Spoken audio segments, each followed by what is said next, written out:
নমস্কার, মিষ্টিস ব্লগের নতুন একটি ভিডিওতে তোমাদের সবাইকে স্বাগত জানাচ্ছি। আশা করছি তোমরা সবাই খুব ভালো আছো, আমিও ভীষণ ভালো আছি। এক জায়গায় বেড়াতে যাব বলে বাড়ির থেকে বেরিয়ে আরও একটা জায়গা আমাদের ঘোরা হয়ে গেল, আমার আর আমার মায়ের দুজনেরই।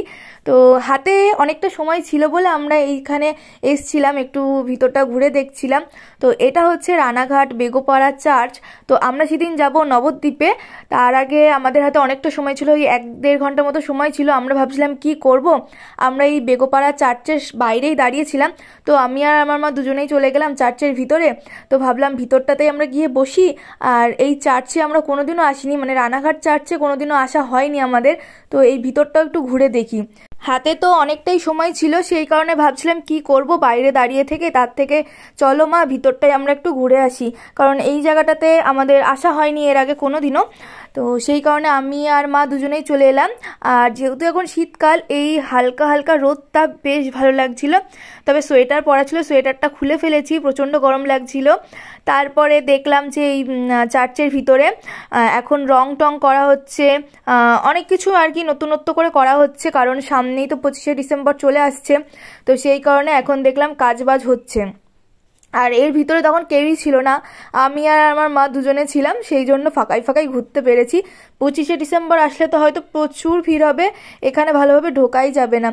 তো এইখানে দেখলাম প্রচুর ফুল গাছ রয়েছে, খুব ভালো লাগছিল। আমি আর আমার মা দুজনে মিলেই অনেকগুলো ফটো তুলে নিয়েছি আর ভিডিও করে নিলাম।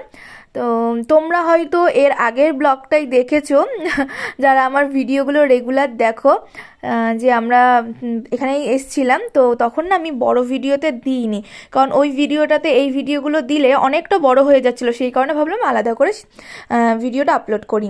তো তারপরে এখানে রয়েছে প্রচুর গাঁদা ফুল গাছ, তারপরে গোলাপ ফুল গাছ ছিল, অনেক ফুল গাছ ছিল, খুব সুন্দর লাগছিল জায়গাটা। মানে এক জায়গায় আমরা বেড়াতে যাব, তো বেড়াতে যাওয়ার আগে আমাদের এই জায়গাটাও ঘোরা হয়ে গেল। আচ্ছা, এবার বলি, তোমরা যারা চেনো না রানাঘাট বেগোপাড়া চার্চটা, তোমরা কিভাবে আসবে? প্রথমে রানাঘাটে আসবে, এসে স্টেশন থেকে বেরিয়ে টোটো স্ট্যান্ড থেকে বলবে যে রানাঘাট বেগোপাড়া চার্চে যাব। তো 20 টাকা করে ভাড়া নেবে। রানাঘাট স্টেশন থেকে অনেকটাই দূর এটা, তো একদম চার্চের সামনে তোমাদেরকে নামিয়ে দেবে।